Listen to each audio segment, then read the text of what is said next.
The goal. Chapter 6. Alex Rogo really starts to get into cost accounting with his plant manager, Lou. Lou's a returning character. He's going to be throughout. He's the plant controller for Rogo at his plant. And at the end, we're going to get a little gut punch on the personal and family side. Rogo, again, from chapter 5, he's left that big corporate meeting that he hated, that he was kicked off in chapter 3. He goes to his plant. He's thinking big picture, right? Coming off the eating the pizza, looking down at his plant, the very clear symbolism that Goldratt gave us in chapter 5. And so in chapter 6, what you'll see a lot of times is Goldratt will use position. Again, he's a first-time offer in this, so he was big picture, and now he's going to get down in the weeds.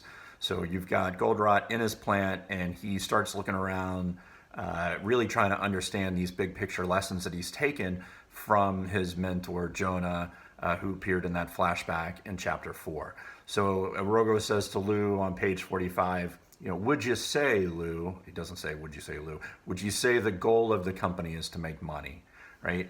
This kind of kicks off that there's three critical measures from cost accounting that are covered here. Net profit, so net income, ROI, return on investment, and cash flow.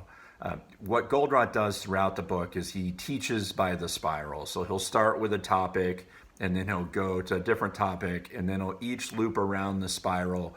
He'll get bigger and bigger and bigger. This is his first introduction to cost accounting. He does that by hitting on those three primary metrics. They're really at the cornerstone of applying the theory of constraints in a manufacturing setup. They're also useful, a lot of people talk about applying the goal and theory of constraints to personal and other problem solving. Very useful there too. So again, just a ton of great quotes in this chapter. Rogo's asking himself questions, how can I possibly control what goes on? And as managers, we know that we really don't have all that much control, right? It's about putting up the right metrics and the right systems, and from that control comes, and especially it comes if we use theory of constraints and set clear goals and use a proper system. He also has a great quote. He says, producing products is just a means to achieve the goal. And this is true, right? If you could make money at your plant without selling products, we'd do it. If somehow or another, if you're making an industrial part, it turned out your manuals were really valuable, or you turned out to be great at writing manuals or software. Sell the manuals, sell the software. You don't have to sell the product to make money.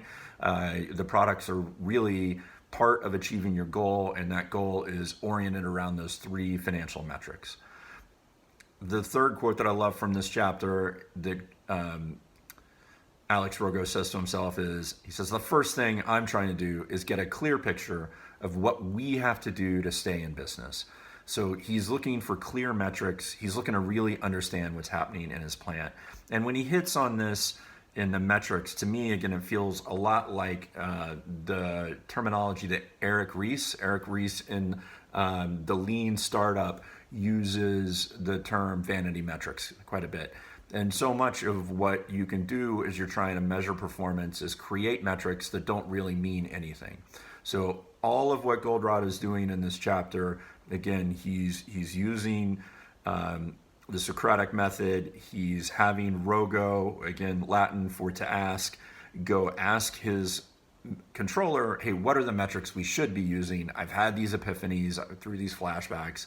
What are the real financial metrics that I care about? He comes down to those three that we've mentioned, which are net income, it is ROI, and it is free cash flow. That last bit I mentioned earlier about the gut punch on the personal life, Rogo goes home, or I can't remember if he goes home or if he calls his wife, Julie. We met her in chapter 2, and she's tried to stay up late and fell asleep on the sofa because Rogo got so into work. Again, his personal goal here was work. He didn't have a goal around his personal life, and because of that, he ignored his wife, ignored his family. He also takes a look in on his kids who are asleep and, again, completely oblivious to everything that's going on. That's chapter 6 of The Goal. You love it. Have a great day. You'll have a great day every time you use theory of constraints.